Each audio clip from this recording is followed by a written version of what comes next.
my three most important subjects that I like to talk about: Cal State Fullerton, the Buffalo Soldiers, and me.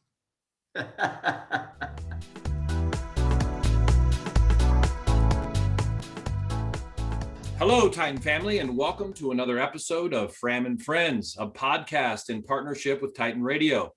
Our guest today personifies the phrase, once a Titan, always a Titan. He's a university partner, an educator, an advocate, a U.S. Navy Vietnam veteran, and as you will soon hear, a transformative leader in our community, state, and nation. Here to introduce him and kick things off is our host and president, Fram Virjee.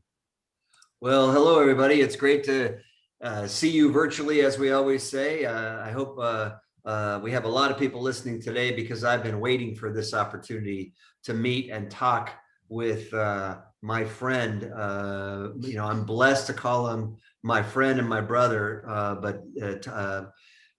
Bobby McDonald. But the audience may not know Bobby as well as I know him. And when we're done, you're gonna love him as much as I do. I know that's the truth. Bobby, welcome. It's great to see you. As always, I see you representing in your orange. I appreciate that. I got my Fullerton F on my chest, and you've got your Fullerton F on your sleeve. We are all in as Titans, as everybody knows. But as I said, most people will know who you are more generally, Bobby, in Orange County. It's hard to miss you. I love that. I love that about you. But they may not know as much about you and your journey to Cal State Fullerton, and then your journey to your current position as the executive director of the Black Chamber. So let's start off with just, tell us your story. Tell us where you're from, how you got to Orange County, how you became a Titan, and how you got to be at the Black Chamber. Just give us a short one. This is a 3-hour program, right?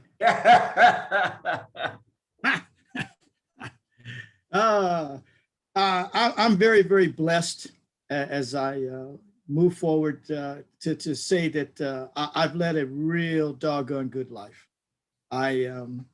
There may be a couple, 2 or 3 days that I kind of wouldn't want to go over because some stuff that happened. But other than that, it's wonderful. I'm an LA native, which is unique in a sense because there was not many natives. Queen of Angel Hospital in Los Angeles. So born, raised, and still active in the Catholic Church.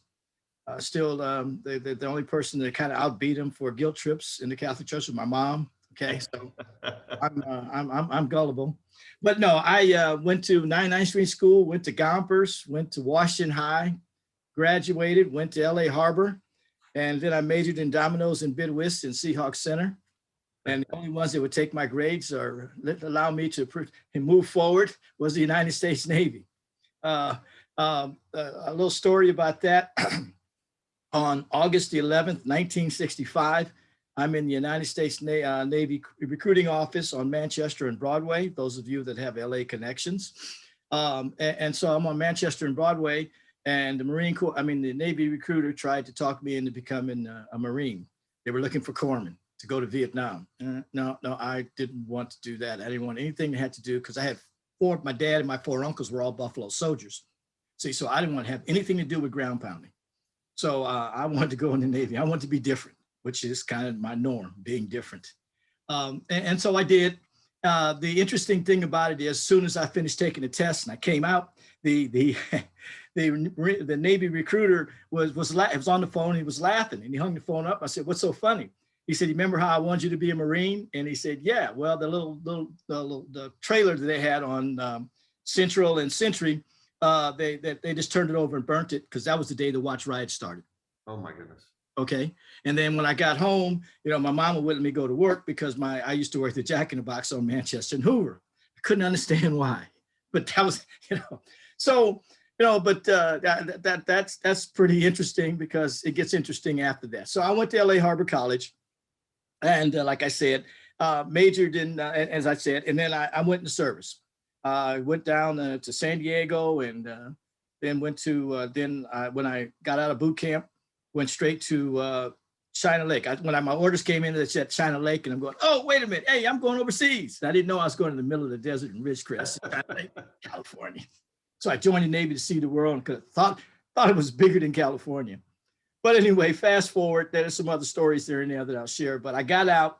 And while I was on the flight deck of the aircraft carrier USS Tripoli, which was the first aircraft carrier built by the Navy strictly for 5,000 Marines and 5 squadrons of helicopters. It was more like the part of the, I really wound up being part of the Marines again because there was Gator Navy. Okay, so we and our position was we took the Marines there, got them in, wait for them outside, took care of, they needed, we had a surgical team, we'd go pick them up for the medevacs. And my first trip over, I was a blue shirt on the flight deck, so that means I had to push, park, place, and put helicopters all over every minute of the day, change it all up and down on the flight deck. But second trip over, I was in LSE, I was a landing signal, so I got a chance to launch and land helicopters, all right? And then I had nights, I had the flight suit. So, and all this before I just turned 21. I'm doing all this right before I just turned 21 on my way back, second time. But one thing I did learn on the flight deck of the aircraft carrier was, the value of education. That's the true thing to really, boom. Not that the lightning bolt wasn't there, because I had some pretty good English skills, and I understood the language. I could speak, but there was nobody on the ship that was going to speak with me.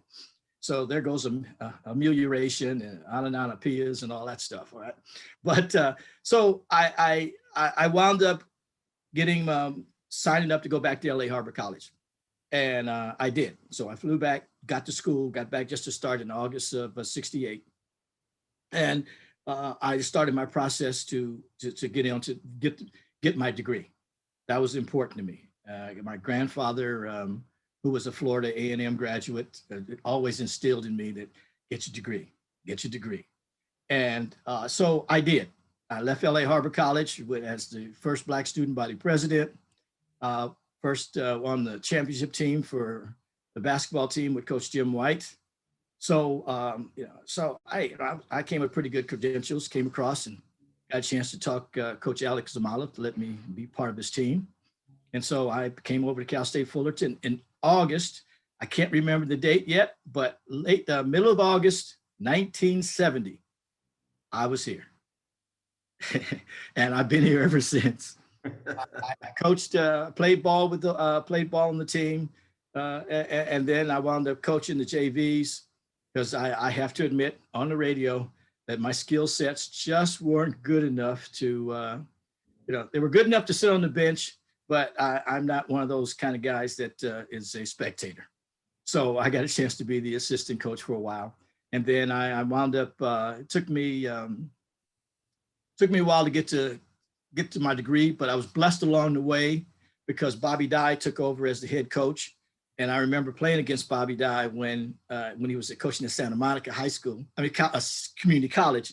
And he and Jim White were real close friends. So we got to be close. So I wound up becoming one of his assistants in 1973. So I finally graduated in 75. And then I went to work for a small company called Uniroyal that had shoes and the shoe division, because all the shoes back in those days in the 70s were all made at the tire factories, rubber bottoms, and they'd bring some shoes in from offshore, but basically that. So even though I graduated, I got a job. When I graduated, I had a job with Uniroyal. In other words, I couldn't get it till I graduated, and they set it up so I got it. So hallelujah. As I was with Uniroyal, they allowed me to have some resources to help out wherever I wanted to with basketball. And so I became a Titan Athletic Foundation member real quick. And in fact, some of the people that are on the foundation there were still friends. Okay, we've lost a lot of them, but originally we were there. And it was really cool because I understood the value of that relationship with the Athletic Foundation. In fact, my motto at that point in time was Bruins take care of Bruins, Trojan take care of Bruins. It's about time Titans take care of Titans. Yep. Okay? And that's really been my motto all along since 75. So I was with them for a while then with the Pro Kids, and I'm still helping out the university. In fact, I was there with, I was front and row in the suite at the hotel, the whole 9 yards when we, I'm sorry to say, lost to Arkansas, and Ron Brewer's shot going around like this. But anyway, so I was there partially as Pro Kids and then partially as the Titan thing with Mel Sims and the rest of us. But it was fun. I mean, it was fun. The Titans, I mean, it's in my blood. Everybody knew I was a Titan. They all knew it. I mean, even when I went back home. Then I got a chance to break out and go to work for Adidas. You know, Dr. Cobb was here then, and I got a chance to help out with the Olympics that were on campus. You know, although it was interesting because she and Ed Royce were trying to work out, Congressman Ed Royce at the time, trying to work out to try to get the dorms. And at the same time, the hotel, the Marriott was trying to be built. So they were trying to do all this right before the '84 Olympics when we had handball. But the thing was, you need to have a dorm in order to get a dorm. But in order to get the funding for the dorm, you had, I mean, it was a catch-22, a snafu, whatever you want to call it. It was a mess, but we finally got them, and we got it everything. So, you know, it's been really, really real. Oh, let me back up a second. When I got here to play ball for Alex Amalov, we had the first football team. And that jacked up the African-American percentages in the county a whole bunch because there was no other football team here. I make that lightly, but it's a joke, but we always talked about it because it was really something that helped improve the neighborhood at that time. Even though we had the social issues, still we had a football team. And our first home and home series was with Grambling. Mm. And because Grambling, Coach Eddie Robinson and Dick Corey's brothers and stuff had what was known as the Stovall's Clinic, and he would always come out and speak. So the first home and home series that Cal State Fullerton had was with Grambling. Okay, and we lost the first game back at Grambling on a field goal because I guess Smitty, our equipment manager, got a penalty for being too far downfield. Yeah, go figure that one out, right? But anyway, so but being with Adidas and being with ProCads, and let me share this real quick. I'm your first Black sales rep that ever worked for Adidas in the United States.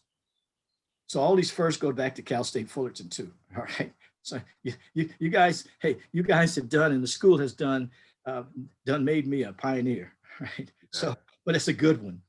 And but what I'm saying is it's always been there. I mean, whether it been Leon Wood and George McCorrin, Bobby Dye, who else was over there? Did it real good? Neil Stoner, Augie Garrido. No, I had my hands in it. I mean, I was always helping out Augie Garrido with the baseball program when it was first getting started. Neil Stoner came in from San Luis Obispo. You know, all this thing, and Pierre Nicholas. So we were all part of this. I mean, it's been a wonders to watch all the orange groves leave and Fullerton grow. Yeah. All right. I like to tell people I came out here before the 91 was finished. Took 2.5 hours to come straight down from Hoover and Imperial in Los Angeles, all the way down to Cal State Fullerton on an Imperial Highway. All right. Yeah, I'm a witness.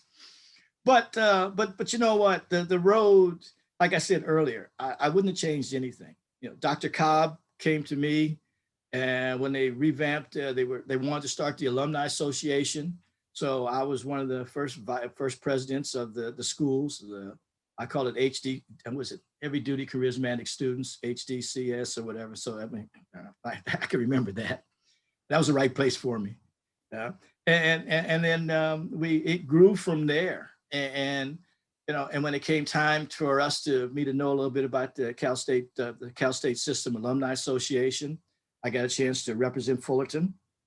And then I wound up a couple of years later being the first Fullerton president to ever be statewide alumni president. It's unique being that in the whole system, because the only member of the Board of Trustees that's not blessed and picked by the legislatures is the alumni position. And everybody on the cabinet at that time had somebody running for the position, even us, and I had to be level-headed. So Tim Considine, Bob Considine, was it Tim? They called him Tim Considine, wound up being our guy from San Luis Obispo. But that was a pretty interesting thing. And then on top of that, as soon as that was over, I was on the selection committee for the chancellor. And go figure on that. So oh man, I'm trying to process his information, his real name. Anyway, he ran the Getty Museum. Help me out. Who's he left the president, the chancellor, and went to. He came in right after Ann Reynolds. I don't know. Okay, I'm thinking. But anyway, I'll think about it in the process. But anyway, I've had the opportunity. All I know is his claim to fame. And I'll think about it a little bit. His best friend was Bobby Fischer. All right. So the thing is, while everybody's asking him questions and stuff, I'm just smiling because I'm going, he's playing you. We're a chessboard. So anyway, it was great to be part of that. And again, helping out the community and helping out this stuff, going to the board meetings, being part of all the stuff in the growth of the system. Pretty much after that, I kept my hands in it. I got on the California Community College Board of Governors and helped get created the first Veterans Affairs Committee for all the community colleges. And you know, it was just nice to be able to do something, stay in the community. I'm still here doing stuff. In fact, actually, we started at Cal State at the Black Chamber where I am now. We started back in 1992, the first ever Black Chamber scholarship for students, for African-American students at Fullerton, Irvine, and Chapman. That's one of the things that Dr. Gordon wanted us to do and put that together. So that's how we got the Black Chamber Education Fund started. And so, you know, I mean, I could go on a little bit longer, but, you know, everything is centered around the orange circle, you know, right here. I mean, it's just, I mean, and let me move forward. I think one of the major accomplishments with every one of the presidents, and I've been here for all the presidents. I mean, I've been here for every one of the presidents at Cal State Fullerton. I hope I don't have to be here for any more presidents because I want to stay. Okay.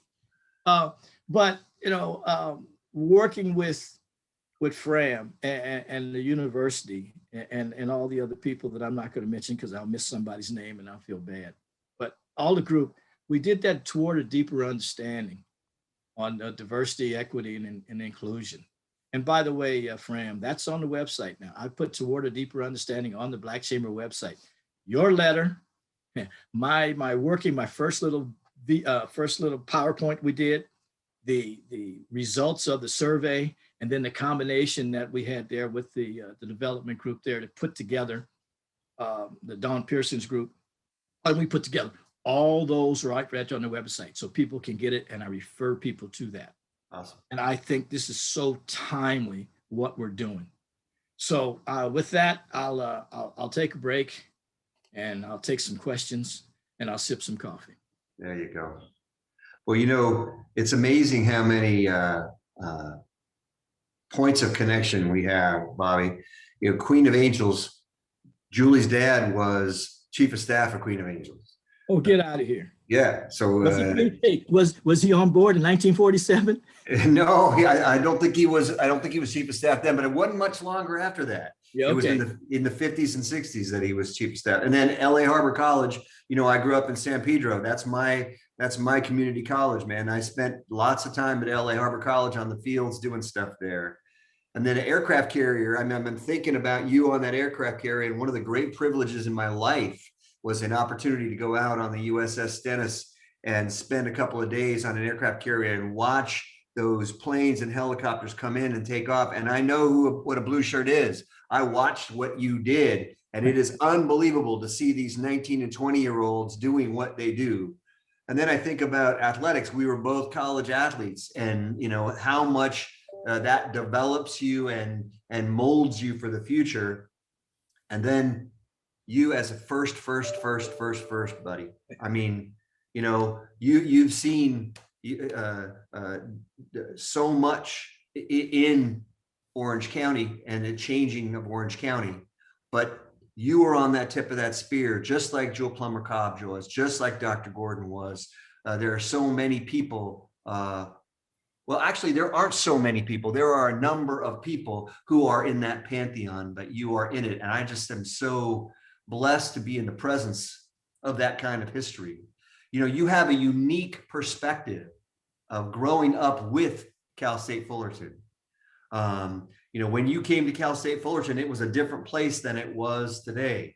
So I want to ask you, what was the CSUF that you attended like, and compared to what the CSUF that that we have today? And what are the most significant changes you've seen in the Titan family, in the Titan Nation, in Cal State Fullerton over that time? And how do those changes mirror any changes in Orange County? Let me take the first part first and then try to remember the others. As I said, I got here in August of 1970. And I was driven in the back of my head by my grandfather, Robert Harden. And I was driven because I had already had an opportunity to get a degree. I screwed it up and I went into service. But going into service allowed me to understand really true discipline, really true, as my company commander said one day, McDonald, if I want your opinion, I'll give it to you. Okay. If you have an opinion, they would have issued it to you with your sea bag. See, so, but I don't care if you didn't like somebody on the ship, you had to work together. All right. If general quarters went off, you had a place to be and a job to do. And if you failed at that job, it could have blown up the ship. And if you want a prime example of that, go look at the fire on the USS Forrestal with John McCain. Because one of the days I was on the ship, one of the first days on the ship, we had to go rescue the Forrestal. And again, I'm not going to see 21 for a while. And I'm seeing this in my life. Because when you're in the middle of the ocean, there ain't nothing but the water, period. And so that kind of just drove me a little bit more so that, hey, you just need to focus. You no longer have a back door to get your education. It's all going to be forward. And then I come from a long line of educators in my family. And like I said, I came from a long line of Buffalo soldiers. And it's just one of those things that you were seen and not heard, and you had to work, and you always had to move.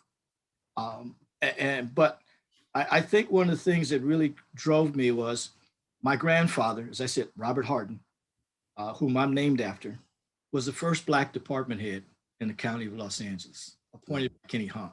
He was in charge of all the jobs, the building services, the custodians, don't say janitor in front of me, right? And also the elevator operators. So he was in charge of the jobs.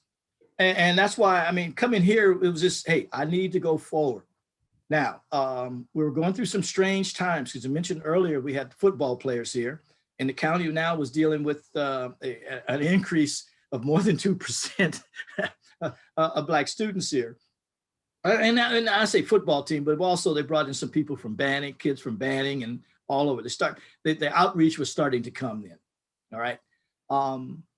But the thing is, I would think that really what drove me was I had to move forward.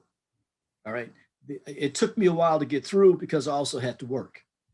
And so now I'm not just at that point in time, a commuter student. I'm a student that has to work, have to commute. I'm driving in from LA. I had to be dedicated. All right. Sometimes I think I was a nutcase, but you get through it. Again, if you can get through Vietnam and being out on the water and watching all that stuff and being close enough for them to shoot at you while you're on the ship, that close to the you can weather anything. Okay, you can weather anything, and that's my mindset, and that's why it was important to do what I did. And the school, like I said, I watched the Orange Grove go. There were some. I don't talk about it much, but there were some issues I had on campus. All right, but again, you work through it. If you wanted my opinion, I said, if they wanted my opinion, they would ask me for it. And they didn't ask me. But I had enough. I was blessed with a family that was strong. My dad was, like I said, Buffalo soldier. So, there was no getting around it. But my mom and dad worked, and I watched them grow. And I think all that, and my cousins and all, I watched it. I understood life. was a different perspective. And Watts, California had its moments, but if you think Watts, California is bad, go in the marshes or take a ride from Manila, Clark Air Force Base in Manila down to Subic Bay. That's 2 hours. Water buffaloes, rice paddies, people living on stilts. I mean, no air conditioning. Hey, that's cultural shock.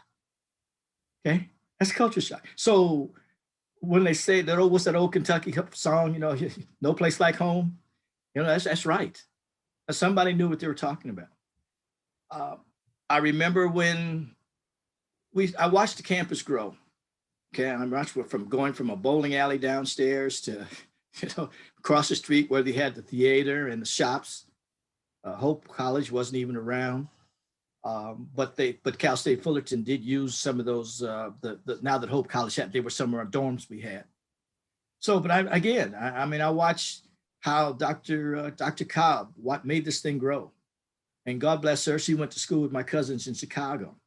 Okay, Milton Gordon went to school at Xavier down in Louisiana. So he went to school with some of my relatives. Okay, and again, he's up in Chicago. So. It was almost a family thing. And if you know anything about Southern culture, the gumbo, every Christmas, Mom would make this big pot of gumbo, and she had to make extra because I had to bring it in to President Gordon's house. And if I dropped it off coming back from LA and he had a bunch of people, I had to cover it up so he could take and go put in an icebox so the rest of the people could eat. But that was a tradition. I'm going to LA, I got to bring something back to him. So, but but I watched it. I watched the outreach grow. I watched some of the people in the outreach program come and start getting involved with the community.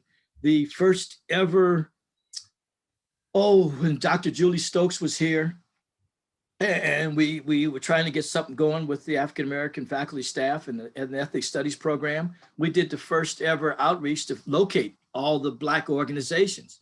People didn't know we had over 30 Black organizations in the county. It was all spread out. We still had the Marine Corps base. So we had all these different things. Santa Ana was still, and I find this humorous because the Black community was on McFadden and Raitt. And most people didn't know that Raitt was Bonnie Raitt's dad, John Raitt, who was a big, their family had the big name out here. And so we have all this history. Second Baptist Church, and we used to, and then of course, Friendship Baptist Church. Friendship Baptist Church used to do the Black graduations for Fullerton. Second Baptist used to do them for the Black graduations for UC Irvine. So I'm watching all these different programs come about that we never really had. But the outreach program through Dr. Cobb and through Milton Gordon, Dr. Gordon, really grew. And now I'm going to jack your head up a little bit because you've done a great job while you've been here. You're a varsity guy. You're everywhere. I got people at Friendship Baptist Church. Oh yeah, guess what? The president was over there talking about Bobby McDonald. I said, no way. Oh yeah, he's talking about. I said, man, his speechwriters ought to be shot. The only thing he came up with me. But you're out there. They say timing's everything. And you're that blessing. You're that new timing. I mean that, man. Like I said, I've been here long enough to know. I watched it. Our athletics grew because of Don Shields and Neil Stoner. Money's coming into the Titan Athletic Foundation. All that stuff started to grow. And I still had the first watch from the Titan Athletic Foundation thing here. When Eugene Murphy took the football team, needless to say, found me, and I helped him try to recruit a couple kids, and we did. And so, I watched the changes, but I kind of been an integral part of some of those changes. Yeah. It was part of my life. It's still my life. When you see a Suzuki playing for the Angels, and I'm watching behind the plate. Yeah. To take Mel Franks, myself, and Pete Donovan, and all the newspaper guys taking one of those motorhomes to go watch Augie's first team win back in Arizona. I mean, who beat Arizona State? No, we did. You know, when Hockenberry was here. And I like to tell everybody, you know, we know about Tim Wallach and a few of the other guys, but most people don't know who got the first MVP of the College World Series. Tony Hudson. T. Hut. He was a big time pitcher there. T. Hut was the MVP. You can see Wallach and all those guys, they hit the ball. He got the MVP because he pitched his butt off. See, so those kinds of things that, but you know what? It's always kind of been the Titan family. It really has.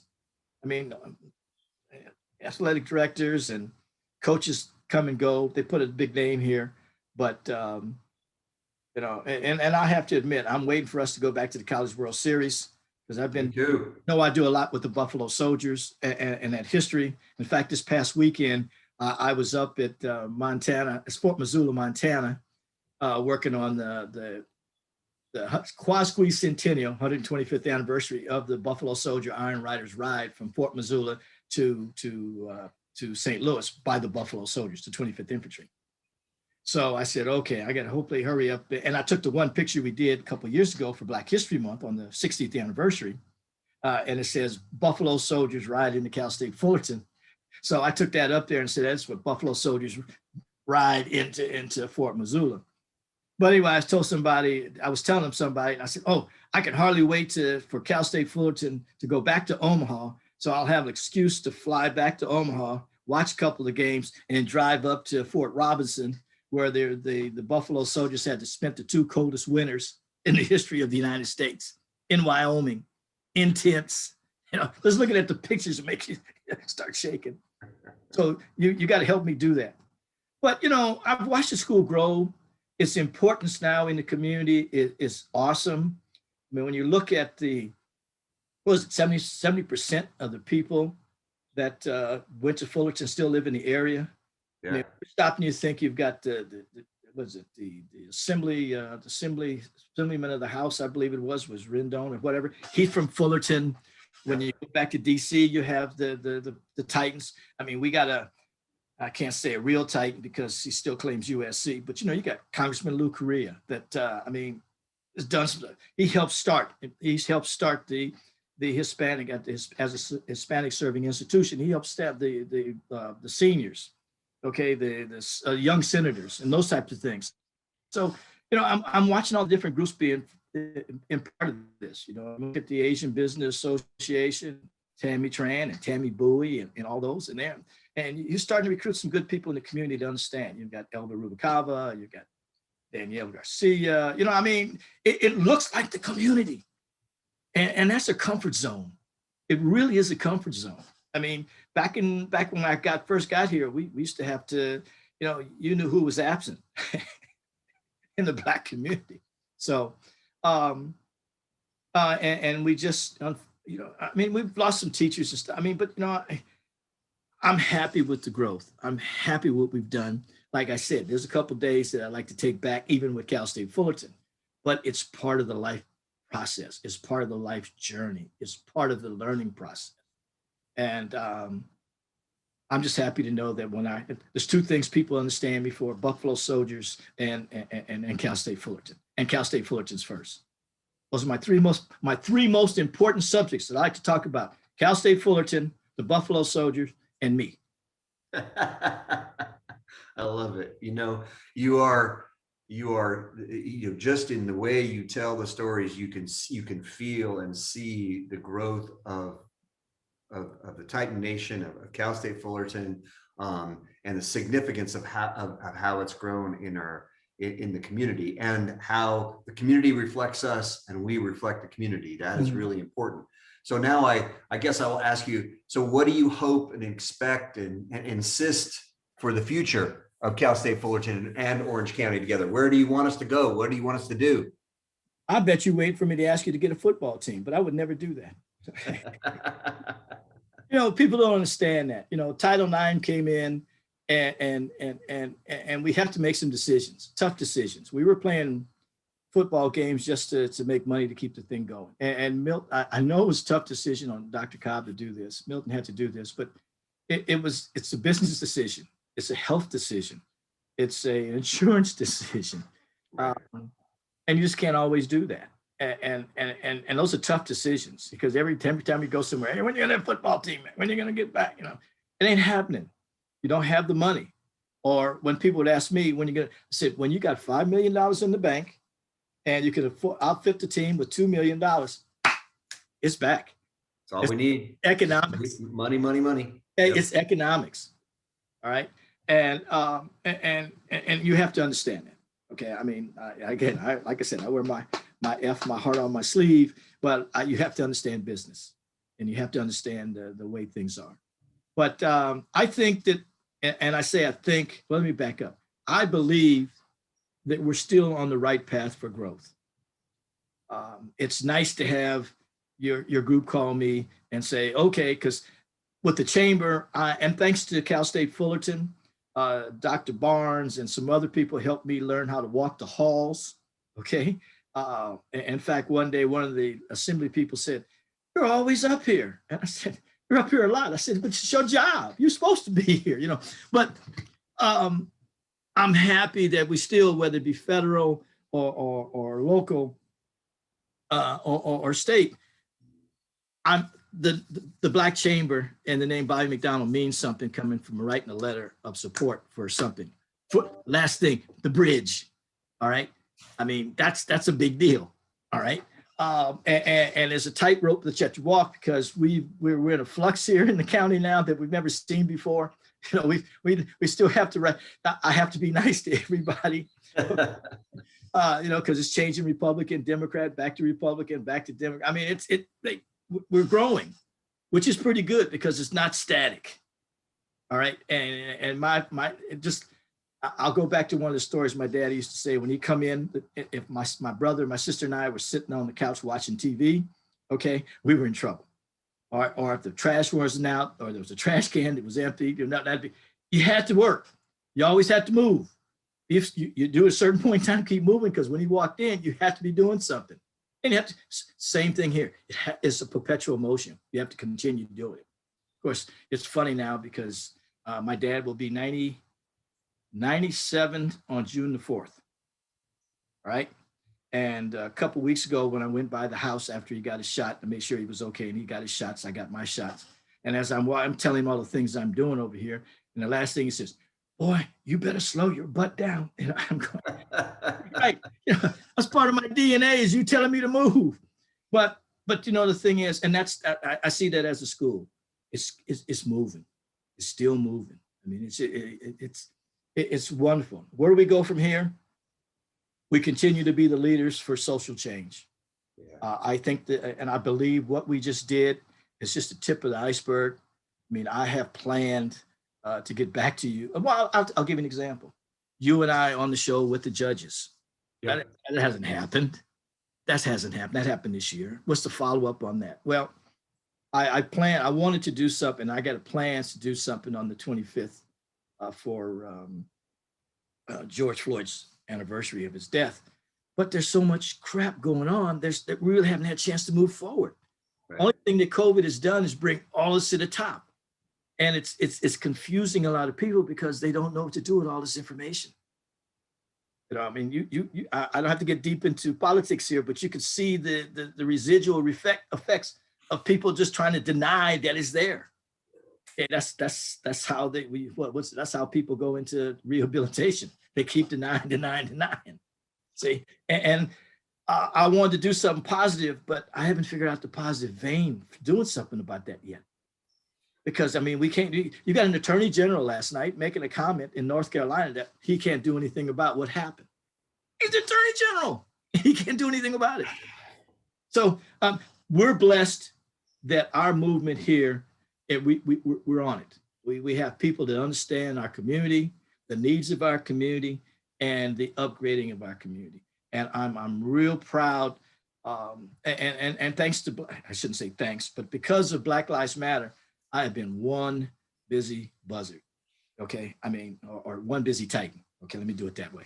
I mean, everybody's calling me because they really respect the Black community and how we do things and how we have, weathered the storm, if you will, but also know how to peacefully,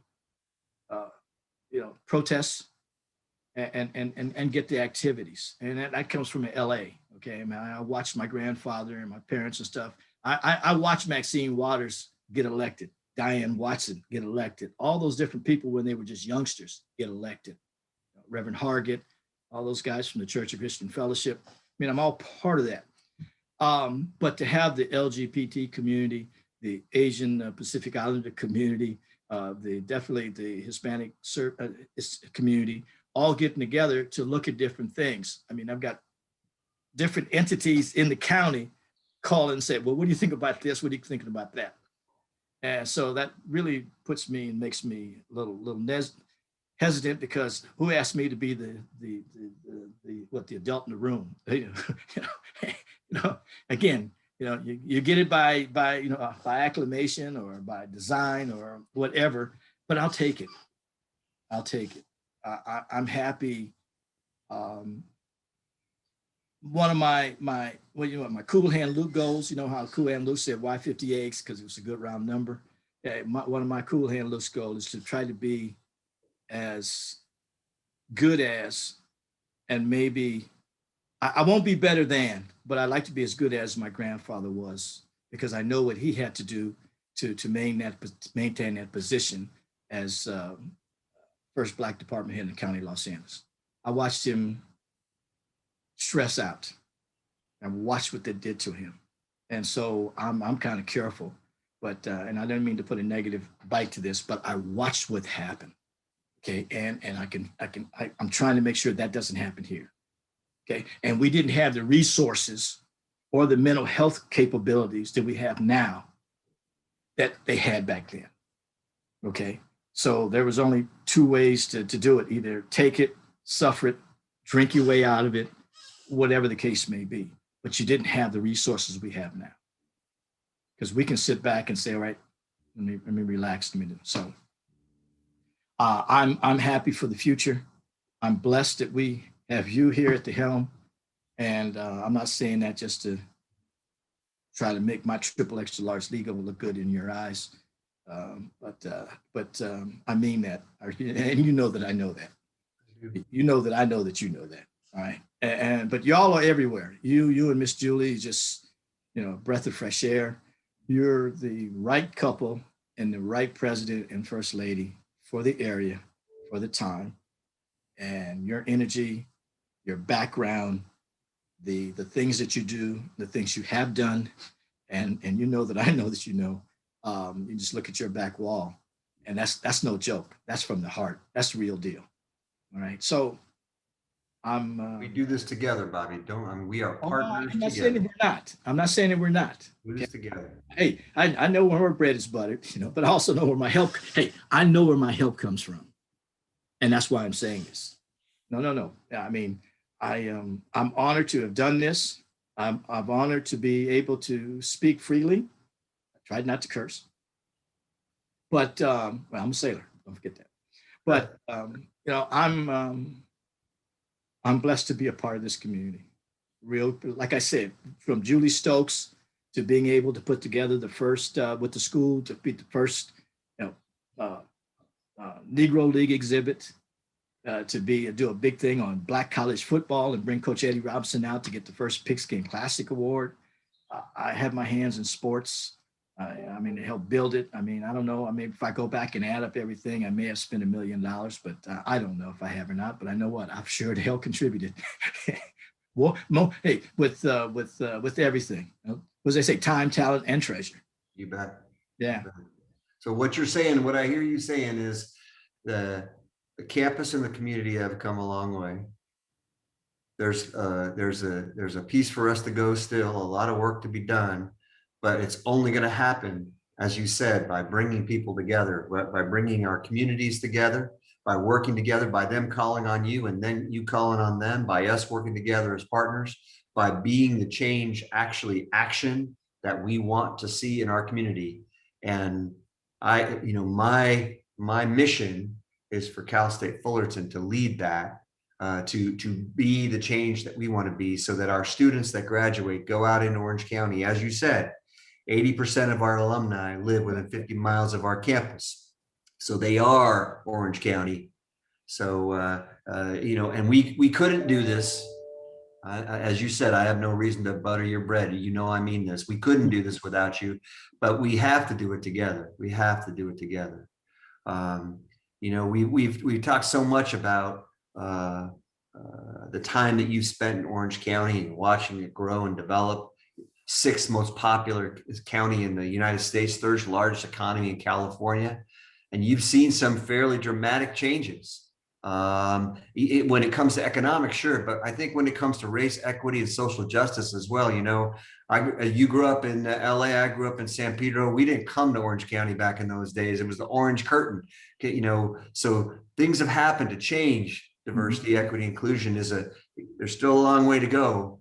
And while there's been progress, we got some challenges. We will only meet them if we work on them together. Got one more for you.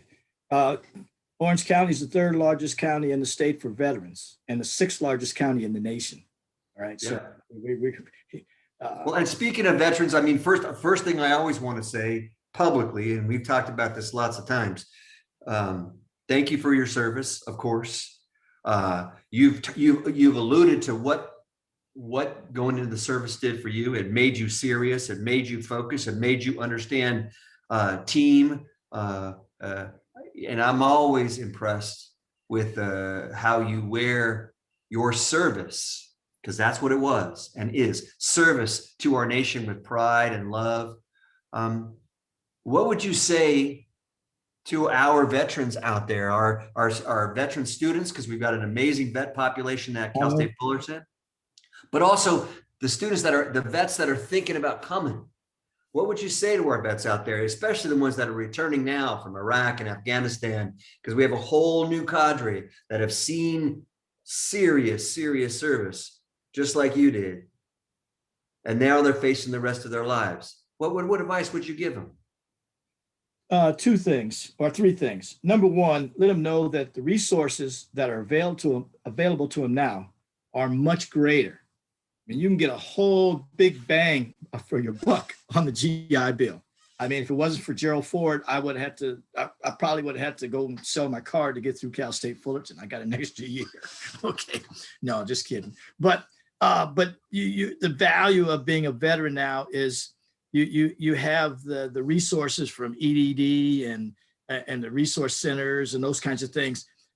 You have the Veterans Pro-Cal Vets program to help you with your education.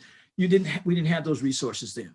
You have that. That's number one. Take advantage of them, because a lot of people, like my dad and my uncles and a lot of people, when they came back from the service, never used their GI Bill at all. My dad never used it, never. Now, they had a reason not to want to use it, because there was some attitudes going on I got attitudes. It was still there now. Number 2, take advantage of the mental health programs that you have. Yeah. You're not alone. And it's hard to break that mental habit in the service, because you really, really, really had to be sick, okay, to go to sick bay. Because if not, you were skating, right? And so you get what I'm saying. And so it was almost, you almost don't want to go to the doctor anyway in the ethnic community. And then if you go on the service, you really, really don't want to go in the doctors. All right. Yeah. Right. No, I'm just sharing with you. And they need to do that, because there's trauma, there's issues there, and you just don't know. And a lot of us in the service, is that suck it up and I don't have to worry about it. I'll get over it. No, it's okay to ask somebody. It's okay to ask somebody. I say, well, and 9 times out of 10, when you ask somebody, they will tell you, oh yeah, or a veteran or something, they'll tell you they have a similar issue or close to a similar issue. And you can just, that's so important. Not that I would have been 10 times better off than I am right now, but because I had to work through it. But at least I was smart enough to put together a group where I could ask somebody some questions. All right. And especially now, okay, because like I said, I've been on campus, 50 years now? Yeah. 50. So my issues are a little different. So now, all people look at me It's just like over the weekend in Montana. Okay, people are looking at me and say, "There's no way you're 74," and I said, "Well, I am." Okay, one said they were 19. I mean, there's no way you're 74, and they said, "How do you do that? You don't have any gray hair." No, I said, it's Bayou water and Agent Orange. That ends the conversation. That's all my relatives in Louisiana. So it's Bayou water and Agent Orange. Hey, I ain't fighting it, but I do know that because of the Agent Orange and some of the other stuff, I have to be careful on certain things, and I ask different questions. And it's good to have buddies that were doctors in the service. You can pick up the phone and say, okay, I got the VA benefits, I've got Kaiser, I've got all the stuff, but you need to ask and you need to go forward. I mean, that's what I'm saying. That's what veterans can have when going on campus. It's okay to ask for help, whether it be mental, whether it's for classes or whatever. And you're not failing. Don't ever think that you're failing. Okay. And that's hard because in the service, you're not allowed to fail. All right. You can't. A failure means death. Yeah. That's what it means. So you got to follow directions. So, but it's okay that you didn't get this job. Maybe it just wasn't for you. Don't get upset. Try something else. It's okay if you just didn't work, you and the psychology teacher just didn't get along. It's okay. You go to community college and take it, whatever. Okay. But there are options. And a lot of people get locked in without thinking they have options. Okay. Yeah, we got to tell. That's what Cal State Fullerton brings to us. Options, flexibility. Yep. That's what I tell all our veterans that are thinking about coming to Cal State Fullerton is we are here. You are additive. We need you. We want you. You make a difference on our campus. We are so proud to have you. And we have lots and lots of services to make sure that you will succeed. Let me add this too. And because I'm on the advisory committee for minority veterans, and I've been appointed by, I got appointed by David Shulkin, secretary. So our 12-person group, ethnic group, reports strictly to the secretary. So I've kind of been reappointed. Actually, now I've been reappointed as chair. I am so proud of the last 3 years. We didn't have diversity, inclusion, equity, and hiring and all that. We didn't have that 3 years ago. We have that data. That's why I said, if you ask questions, you send something to somebody, I didn't know we had it. Well, because probably you didn't ask the right people. Is getting that data that's so positive that you can make decisions. As we found out with what we worked on toward a deeper understanding. If you have the data and you have the information to educate, and then measure, okay, and teach, you can do anything because you've got the right data coming from the right people. I sound like a teacher. No, I'm not coming over to work. I'm sorry. Okay. All right. I'm going to switch gears completely and I'm going to tell a quick story and then I'm going to ask you a question. I still remember, Bobby, the first time that I met you. It was at the Disneyland Hotel, one of the Disneyland hotels, I think the big lodge. And it was at a reception for the new CEO of the Disneyland Resorts. And I think I've been president for maybe a month. And you walked right up to me and you introduced yourself. And without saying another word, you said, "Hey, I'm Bobby McDonald, the chair of the Black Chamber of Commerce." And you opened up your sport coat. And in the lining of the sport coat was Cal State Fullerton Titans all over the inside of it. And you didn't have to say anything. And I learned at that point, for the first time, that I was in presence of Mr. Titan, of Mr. Cal State Fullerton, and one of the best and loudest supporters of Cal State Fullerton that anyone will ever meet. I don't think I've ever been anywhere with you where you haven't let everybody know that you're a Titan.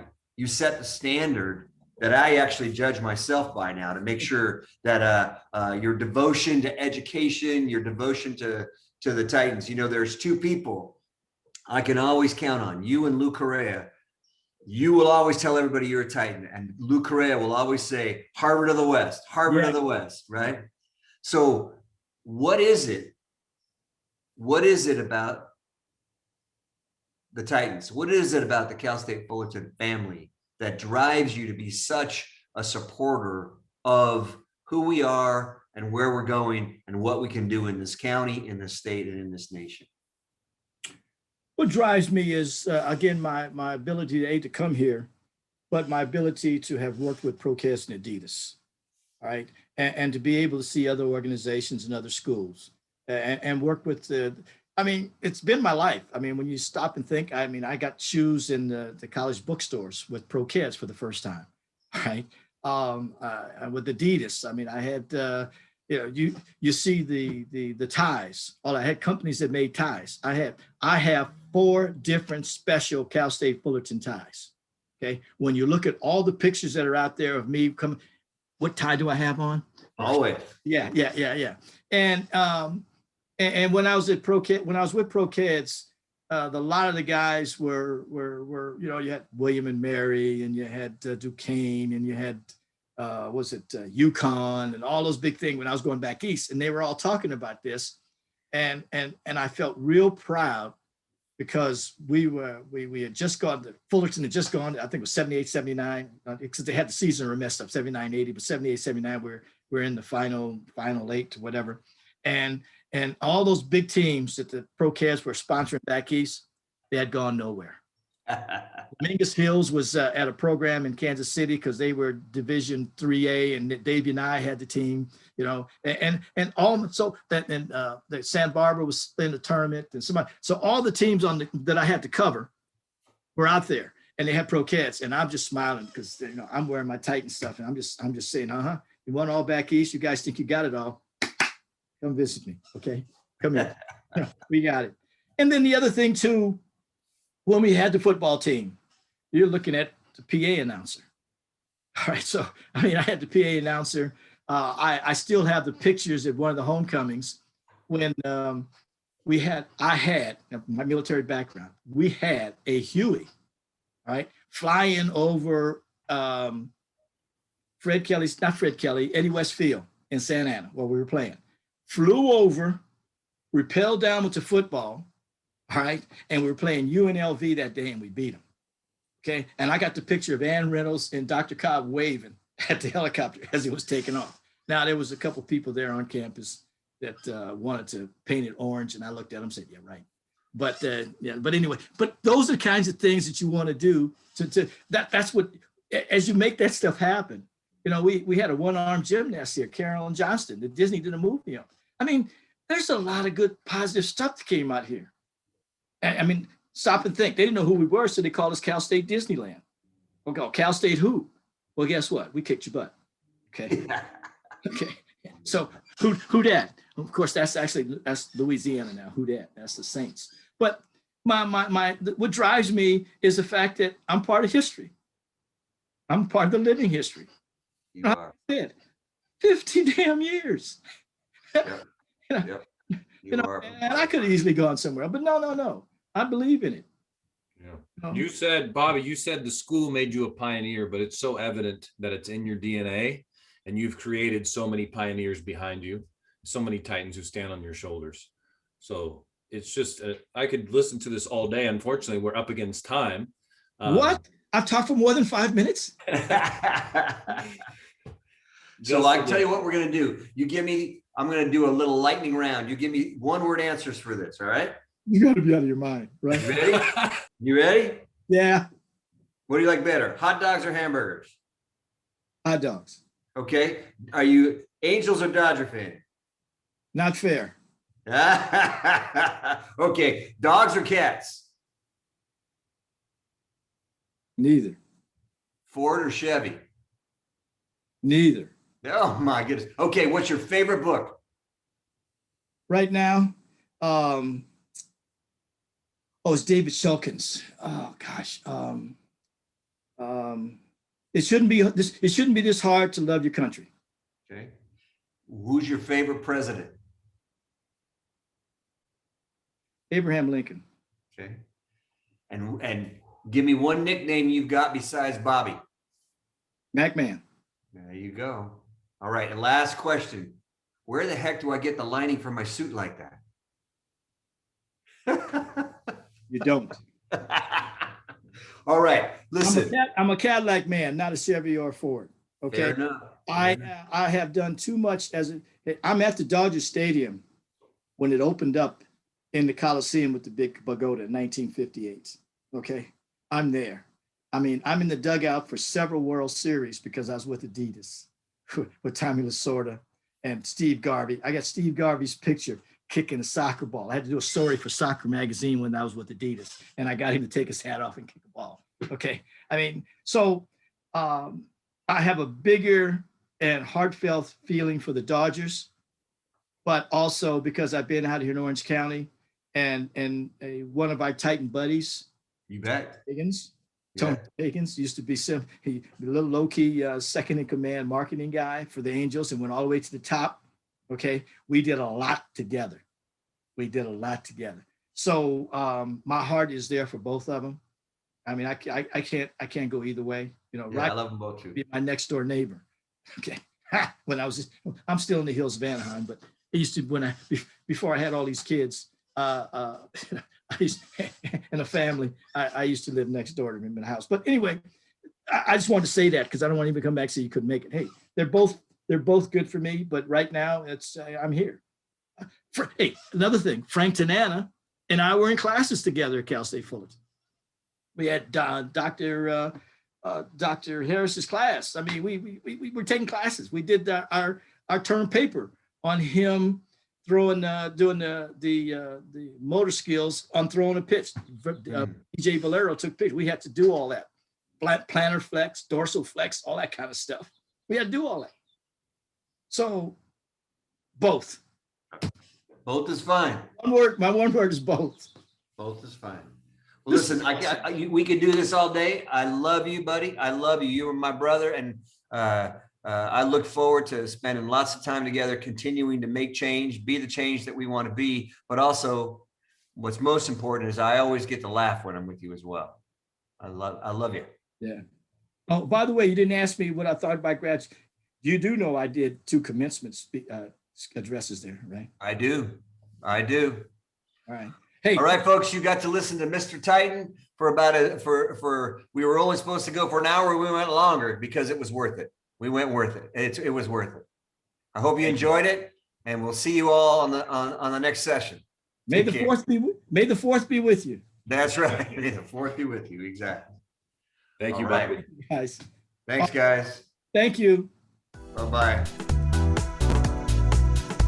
Thank you for listening to Fram and Friends, a collaboration between Titan Radio and Cal State Fullerton. For more episodes like the one you just heard, visit titanradio.org.